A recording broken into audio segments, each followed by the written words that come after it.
Saudara Komisi 9 DPR RI menggelar rapat kerja dengan mitra terkait pengembangan vaksin merah putih dan vaksin Nusantara.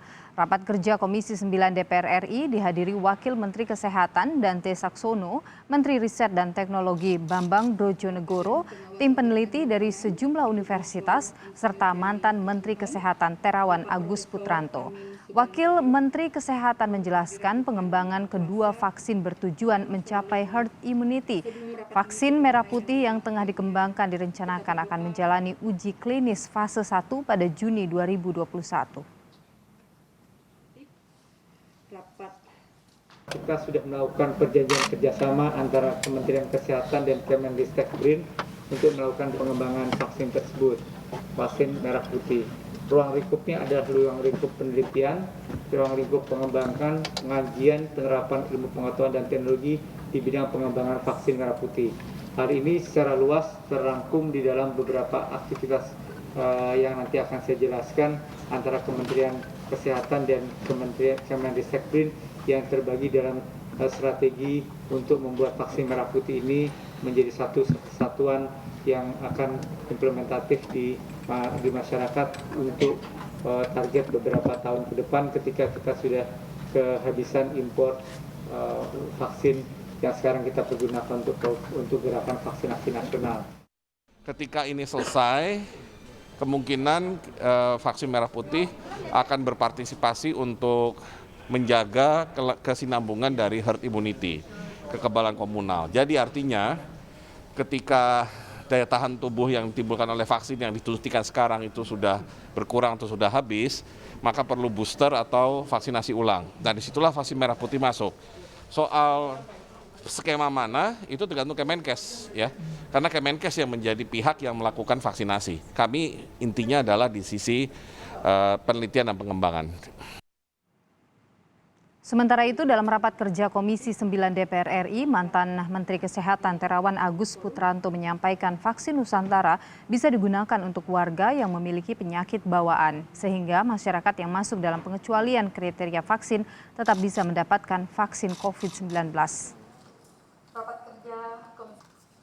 Waktu itu Kementerian Kesehatan bisa mensupportnya dan mudah-mudahan ini bisa terus berlanjut supporting dari Kementerian Kesehatan dan juga dari Badan POM.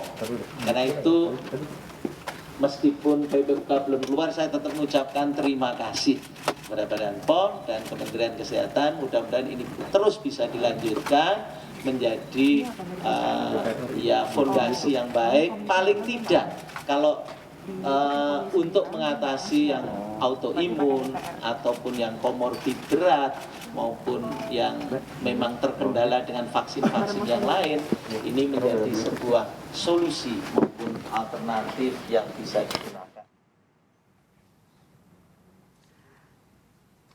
Saudara Ketua Komisi 9 DPR RI mengkritisi pernyataan dan sikap BPOM terhadap vaksin Nusantara.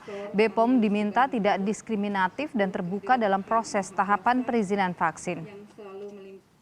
Sebelum rapat ini kita mulai, alangkah baiknya kita berdoa.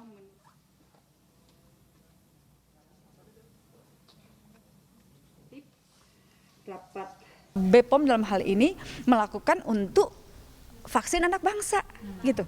Bukan berarti menghilangkan segala sesuatu. Kami juga kan tidak mau jadi korban. Tidak mau jadi korban. Jadi itu poinnya. Artinya ada diskriminasi dari BPOM antara vaksin dari luar dan vaksin buatan. Betul. Jadi kami justru melihat itu tidak kayak anak tiri dengan anak sungguh gitu ya. Kalau dianalogkan ya. Kenapa harus dianaktirikan vaksin dari anak bangsa kita gitu?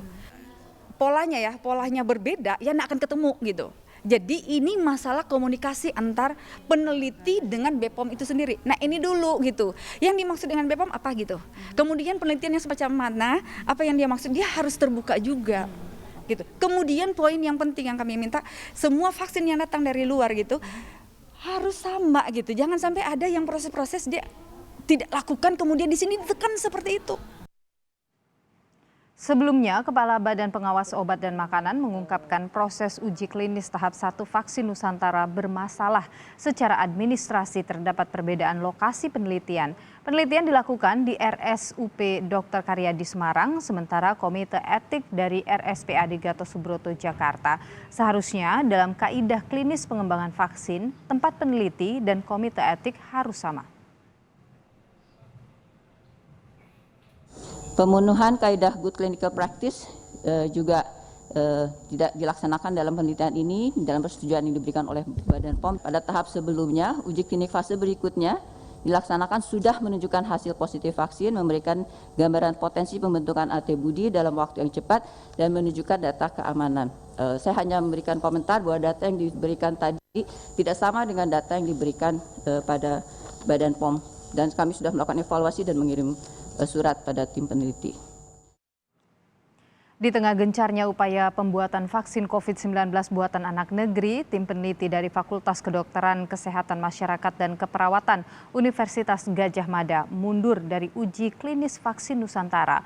Wakil Dekan FKKMK UGM bidang penelitian dan pengembangan Yodi Mahendra membenarkan kabar mundurnya tim dari UGM dari uji klinis vaksin Nusantara yang digagas ex-Menteri Kesehatan Terawan Agus Putranto.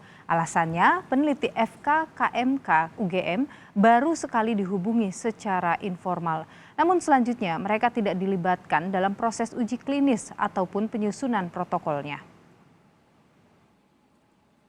Dari konfirmasi kami, beliau menyatakan bahwa memang dulu pernah dihubungi secara informal untuk membantu pengembangan vaksin.